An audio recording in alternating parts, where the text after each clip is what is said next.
kolēģiem. Sveiciens 4. jūnijā. Sākumā es negribēju rakstīt neko. Nē, sākumā gribēju rakstīt, pēc tam kaut kāds besis jau man uznāca. Tad domāju, jāierakstu kaut kas. Aizbraucu šodien uz Lisabonu atbraucu.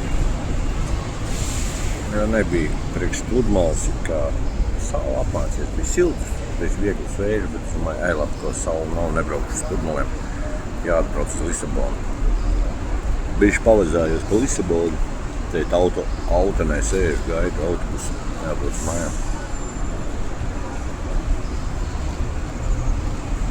Jā. Tālāk. Ko vēl es kaut ko gribēju teikt vēl, bet neatceros vairāk. Vasara sākusies. Pareizi atcerējos.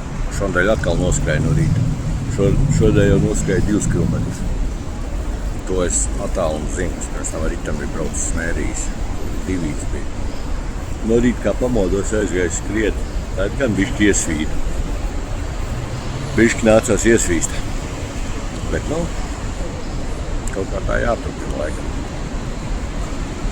Vai, turās.